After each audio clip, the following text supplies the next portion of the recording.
Assalamualaikum warahmatullahi wabarakatuh. Kembali bertemu dengan saya. Kali ini kita akan membahas pemikiran tokoh welfare ekonomi, yaitu Arthur Figo tentang efek Figo. Dalam ilmu ekonomi, yang dimaksud efek Figo adalah stimulasi output dan lapangan kerja yang disebabkan oleh peningkatan konsumsi akibat kenaikan keseimbangan kekayaan real, terutama selama deflasi. Kekayaan didefinisikan oleh Figo sebagai penjumlahan jumlah uang beredar dan obligasi pemerintah dibagi dengan tingkat harga. Dia juga berpendapat bahwa teori umum dari Keynes kurang tepat dalam merinci hubungan dari keseimbangan real ke konsumsi saat ini, dan bahwa penyertaan efek kekayaan seperti itu akan membuat perekonomian lebih mengoreksi diri untuk menurunkan permintaan agregat daripada yang diperkirakan Keynes. Karena efeknya berasal dari perubahan pada real balance, kritik terhadap Keynes ini, maka efek Figo ini disebut juga dengan efek real balance. Mengikuti tradisi ekonomi klasik, Figo ini menyukai gagasan tentang tingkat alamiah, di mana perekonomian akan lebih dalam banyak kasus. Meskipun ia mengakui bahwa harga yang kaku mungkin masih mencegah pengembalian ke tingkat pengeluaran alami setelah guncangan permintaan. Di sini beberapa contoh pemikiran lain yang kemudian dikaitkan dengan efek Figo. Yang pertama, integrasi dengan Keynesian aggregate demand. Keynes berpendapat bahwa penurunan permintaan agregat dapat menurunkan lapangan kerja dan tingkat harga secara bersamaan. Suatu kejadian yang diamati dalam deflasi.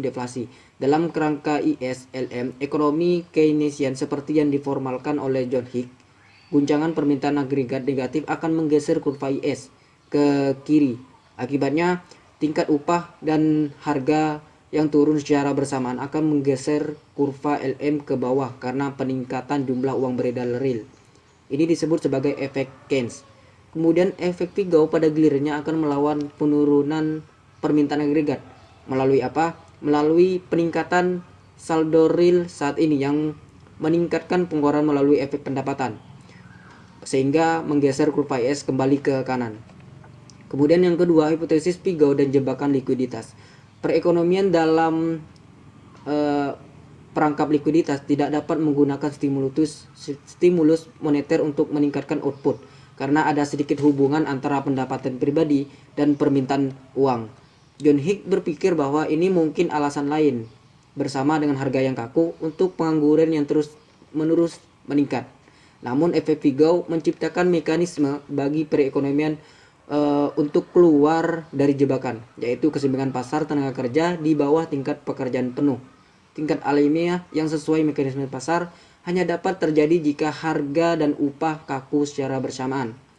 Di sini Figo menyimpulkan bahwa equilibrium dengan lapangan kerja di bawah tingkat lapangan kerja penuh tingkat alamiah klasik hanya dapat terjadi jika harga dan upah bersifat kaku. Kemudian 3, efek Figo dan Jepang. Jika efek Figo terlalu bekerja dengan kuat, kebijakan suku bunga nominal Bank of Japan yang mendekati nol mungkin diharapkan dapat mengakhiri deflasi di Jepang pada tahun 1990. Bukti nyata lainnya yang menentang efek Figo dari Jepang mungkin adalah periode belanja konsumen yang mendek sementara harga turun. Figo berhipotesis bahwa penurunan harga akan membuat konsumen merasa lebih kaya dan meningkatkan pengeluaran. Tetapi konsumen Jepang cenderung melaporkan bahwa mereka lebih suka menunda pembelian, dengan harapan harga akan turun lebih jauh. Kemudian kritik Kalecki terhadap efek Figo. Efek Figo dikritik oleh Michael Kalecki karena penyesuaian yang diperlukan akan meningkatkan nilai real hutang secara drastis, dan akibatnya akan menyebabkan kebangkrutan besar-besaran dan krisis kepercayaan. Oke, baik, hanya itu yang dapat saya sampaikan. Sekian dari saya. Wassalamualaikum warahmatullahi wabarakatuh.